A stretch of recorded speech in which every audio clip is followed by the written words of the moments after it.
Welcome to The Forecast, a podcast by Brand Growth Agency. I'm your host, Morgan Willis.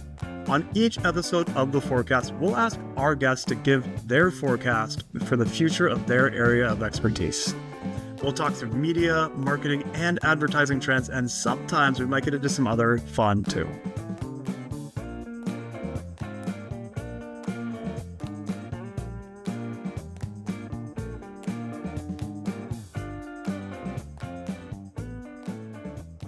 Our guest for this episode is my colleague, Stasia Fulginiti, Reign the Growth's own Director of Paid Search and YouTube. She drives growth for D2C, e-commerce, CPG, and healthcare clients through strategic investments across Google Ads, YouTube, and Amazon. She's also the co-owner and marketing director for PHL Athletics, a gym in Philadelphia.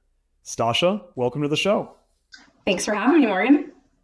In digital marketing, we're seeing how AI has changed things at a rapid pace, right? Yep. Can you tell me a little bit more about how AI is changing the game for search in particular? Yeah, so I think AI is transforming search from more of a straightforward, keyword-driven process into something more intuitive and very curated for users, right? I've been saying for years, and everybody who has worked with me probably wants me to stop saying it, but we need to prepare for not just a cookieless world, but a keywordless world as well. I think instead of delivering your traditional blue links on landing pages, AI and large language models are really starting to surface highly tailored answers, right? And recommendations, depending on what you're asking. Often before somebody even finishes typing sometimes. So again, very intuitive. And that really just means that discoverability isn't just about where you rank anymore. It's really about your content and being contextually relevant in a moment where someone's intent is forming, no matter where they're entering really in the funnel. Right. I remember 5-10 years ago when you would search, how far away is the moon from the earth, right? It might take you Yep. to an astronomy website, but now Google just gives you that little AI synthesis right at the top of your search results. You don't really need to go to individual pages anymore. I've even heard of some people who are using ChatGPT as a replacement for Google. Given, this change in the way that people search, what does this mean for brands that invest heavily in organic and paid search? Yeah, I think it does two things. It raises the bar, but it kind of hogties us too, right? Like we're forced to start diversifying in ways that we haven't had to in the search industry before. I think paid and organic strategies have always tried to sustain a feedback loop and break down those silos because we can't operate in them. But in the past, we've kind of gotten away with operating in silos here and there. But now I think the shift is raising that bar. AI really is starting to look for more of that cohesion across what a brand is surfacing and the content and the messaging that they're delivering.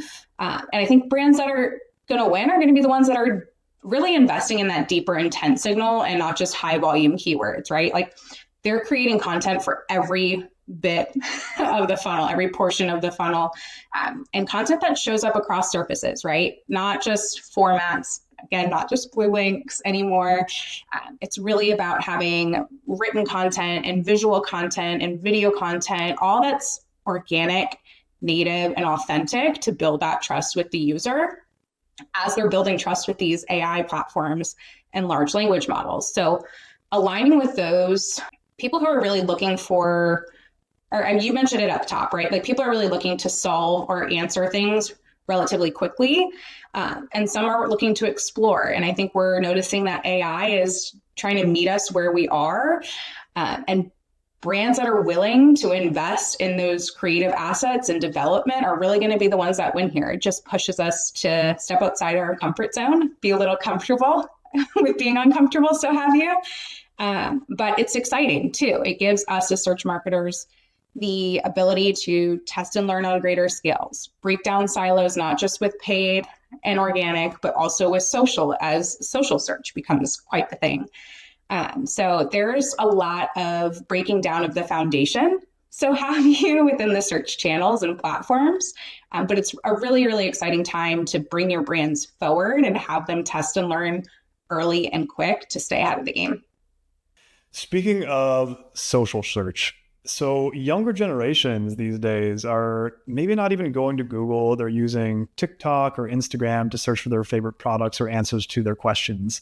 How can brands adapt to that change? How can they take advantage of social search, especially amongst younger generations? The younger generation is something we need to pay attention to more so than we have. I think we've gotten away in the industry at kind of bucketing them into their own and making memes about them and understanding how they're consuming behavior, but they're really the ones that are leading the charge here.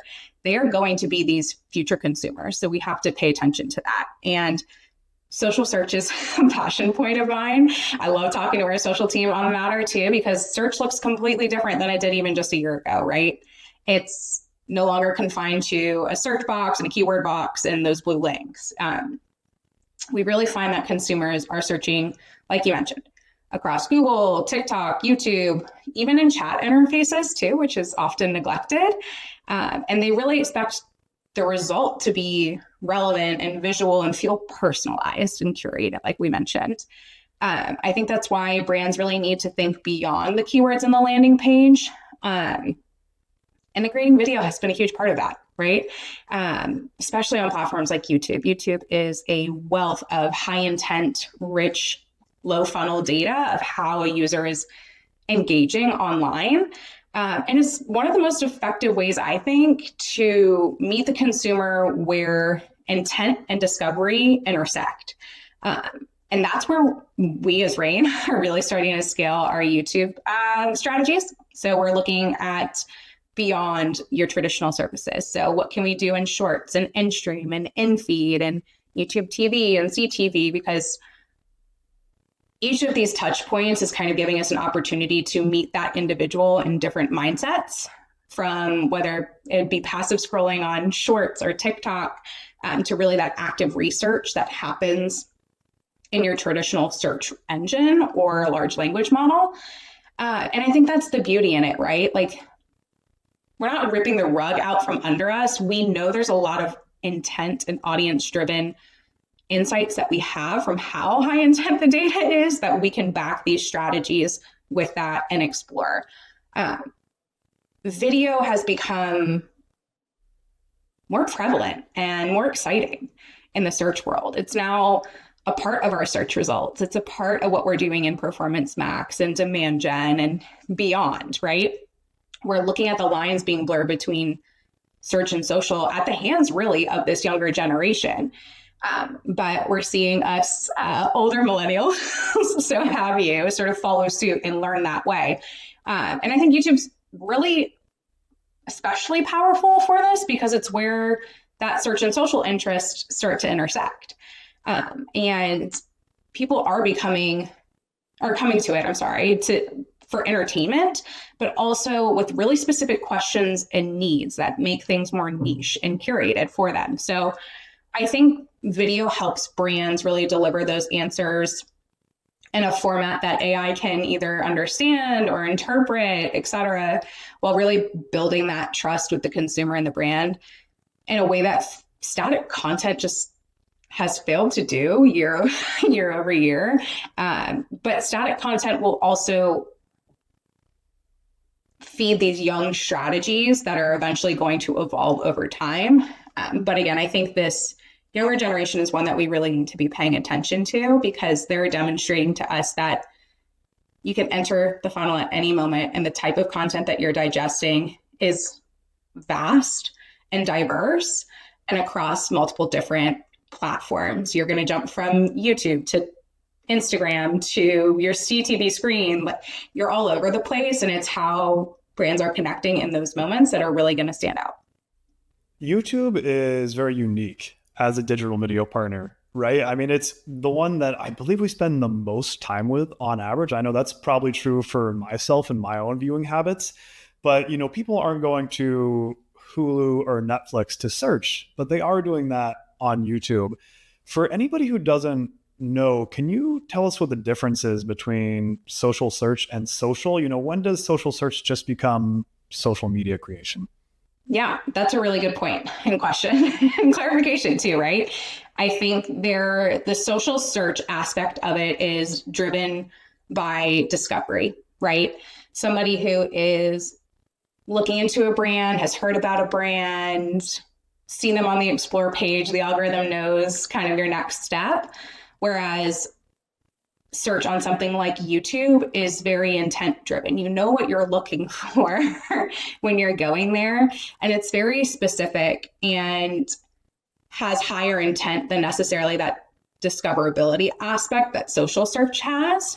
But YouTube can play in both spaces. YouTube is really a chameleon.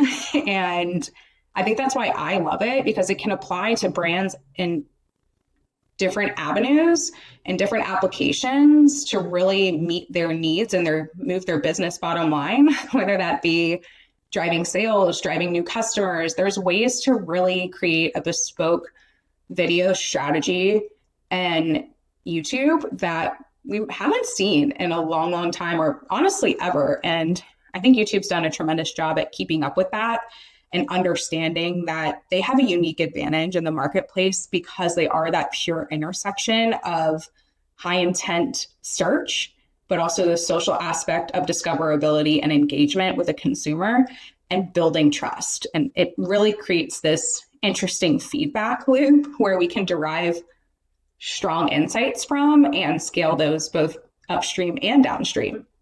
Stasia, given all these changes to the way people search and to social media as well, you are a small business co-owner, right, of a gym in Philadelphia. Can you tell me about how you're adapting to these changes as a business owner? Yeah, so localization is key when you're a small business owner, but I think for us, it really reinforces the importance of being present across channels and different content and developing that as an investment. So content has always been an investment for a small business like ourselves. We know when we need to refresh things, we got to pay for video, we got to pay for the photography, and we got to schedule things and coordinate all of these things. And when someone's really looking for a gym, in my instance, or even just fitness advice, they're not really starting with a generic Google search anymore. A lot of the discoverability of the type of fitness happens on multiple different platforms. They're on YouTube, they're on TikTok, they're asking AI assistants now for recommendations, meal plans, workout plans even. And that really means that I need to make sure business shows up, and not just as a location, but as a brand that really lives and thrives as an incorporation into people's routine and their feeds and answering their questions. So it's been a big shift from your traditional visibility on Google Maps, Apple Maps, you name it, and Google My Business, to really representing the value that we have. But again, I think it's reinforcing what we've kind of known as marketers for quite some time, but not necessarily spent the dedicated investment or time to develop. So it's forcing our hand a little bit, but I like it. It's a fun roller coaster ride, and it's always really exciting when we see our members engage beyond the four walls of our gym and are engaging on these platforms, because that's really how we grow our membership and grow our brand and our visibility and that value to our customer too. So you own this gym and you're our, paid search and YouTube expert here at Rain. Can you tell us about how those two things intersect? How did you get involved in digital media, and how did you come to own your own gym? Yeah. So credit to my husband, because he helps run that show more than I do. I'm often in the back seat, but fitness has really been a first love of mine since I was young. I'm a former athlete, so movement has always been a constant in my life, but it's evolved. As I've evolved, as I've matured, my life has changed. And I got into digital marketing because I was always fascinated by what makes people click. So when they're seeking certain answers, or how they've even moved through content, or how a brand can really genuinely help somebody, that has always made me click too, if you will. And I started coaching as sort of a side hustle, if you will, and a passion, as my love for weightlifting and Olympic lifting really grew. And that quickly became a second career path that fueled the first. So have you? But being in both worlds has really helped me see a need for different forms of guidance. So whether that's a great ad that's really inspiring action for our customers and our consumers, or being a coach who really knows when to push somebody or when to pull back, I think that's the beauty and the marriage of both aspects of my life. And I really think at the heart of both, it's about understanding what motivates somebody and showing up in the right support, with the right support, I should say, at the right moment is really the root of it. And I'm lucky enough to have fallen into it by marriage, most likely, but it's always just been a passion point of mine. And I think there's a beauty in taking the time to really understand what makes people click, because it makes them feel connected. And that's just our human nature, right? We want to feel a part of something, a part of a community. We want to feel valued just as much as we want you to value our brand. So it's a double-edged sword, but it's one that I love playing on. And you're able to have both that community while also being our, search and YouTube expert here at Rain, and you're able to use those search and YouTube skills in your other job. I mean, it seems like a great congruence of two lives for you. Yeah, absolutely. The parallel is helpful. On this show, we like to ask our guests for their forecast, if you will, about their area of expertise. So, Stasia, what is your forecast, your prediction for the future of search, especially in relation to AI over the next few years? You can definitely expect those walls to start crumbling down and in the best way, right? Like AI isn't going to be differentiating between paid and organic and social. It's really just looking for that best content to answer the user's question based off of what their need is. So I think the future really belongs to brands who are more agile and contextually aware and willing to really evolve their playbooks. Those who are fearful of AI are going to be left in the past and are already starting to be. So I think platforms that combine search and entertainment, something like YouTube or even TikTok, they're going to become more dominant. So we're really moving into an era where consumer attention is earned by relevance and not reach. That's my forecast. And I'll say it here too, but keywords are going away in the future. I know it. Stasia, thank you for coming on to the show. Thank you for having me, Morgan. It's been a pleasure. The Forecast is powered by Rain the Growth Agency, a leading independent advertising agency. I'm your host, Morgan Willis. Art design is by Eric Hernandez, production by Beatrice Livioco. The show is edited by Morgan Willis and Eric Hernandez. Follow along with the show on Spotify, Apple, YouTube, or wherever you enjoy listening to stay in the loop. We'll see you next time.